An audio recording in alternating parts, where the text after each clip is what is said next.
வணக்கம்.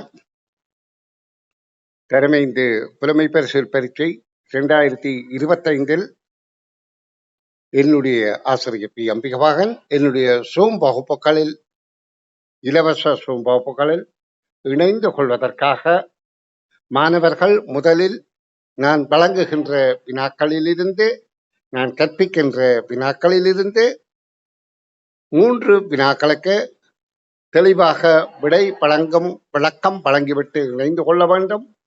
பிறகு வாரம் கற்பிக்கின்ற வினாக்களிலும் 3 வினாக்களுக்காவது குறைந்தபட்சம் 3 வினாக்களுக்காவது விடை வழங்கி தாங்கள் தொடர்ந்து கற்பதை நிச்சயப்படுத்திக் கொள்ள வேண்டும். அந்த வகையில என்னுடைய 37 நுண்ணறிவு பயிற்சிகள் எனும் பயிற்சி புத்தகத்தின் 2வது பயிற்சி தாளின் 1வது வினாவுக்கு விடை காணும் விளக்கங்கள் வழங்குகின்றேன். ஒரு குறித்த வருடத்தின் ஒரு மாதத்தின் முதல் நாளும் இறுதி நாளும் திங்கட்கிழமையாகவே இருந்தன. அவ்வருடம் யாது என்று கேட்கப்படுகின்றது. மாதம் ஆரம்பிக்கிறதும் ஒரே கிழமை நாள், மாதம் முடிகிறதும் ஒரே கிழமை நாள் என்றால் நாங்கள் இங்கே திங்கட்கிழமை என்று சொன்னபடியால் இந்த திங்கட்கிழமை எப்போ வர முடியும்? 1ஆம் தேதி என்றால் அடுத்த 8ஆம் தேதி.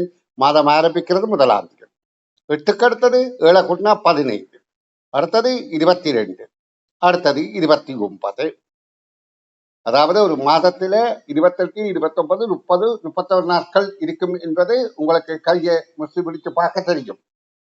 அதில் 28, 29 4ஆல் வகுத்து மீதி வராவிட்டால் லீப் வருடம், மீதி வந்தால் சாதாரண வருடம் என்பது தெரியும். இப்ப இங்க கேட்கப்பட்டதன்படி இது 29 நாட்களை கொண்ட லீப் வருட மாத நாட்காட்டியாக இருக்கும். ஏன்? ஒரு மாதத்தின் முதல் நாளும் இறுதி நாளும் ஒரே கிழமை நாளாக இருக்கின்றது. அப்ப திங்கட்கிழமையாக இருக்கின்றது.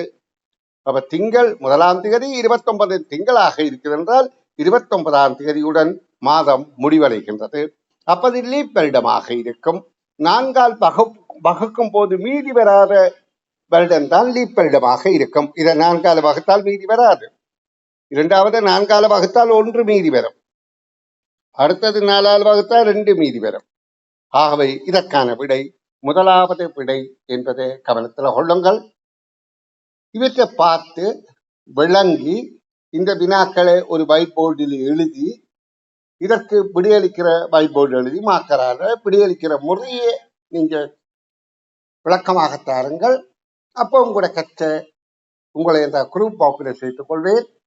அப்ப நீங்க மேலும் மேலும் வினாக்கள் ஆசிரியர் சொல்லித்தரும் போது விளங்கிக் கொண்டு நான் மட்டுமல்ல இதர பிள்ளைகள் கற்பிப்பவற்றையும் விளங்கிக் கொண்டு நீங்கள் மிக ஆற்றல் உள்ள பிள்ளையாக மாற முடியும் என உத்தரவாதமாக கூறுகின்றேன். உங்கள் முயற்சி உங்கள் வெற்றியை நிர்ணயிக்கும் என கூறிக்கொள்கின்றேன். நன்றி.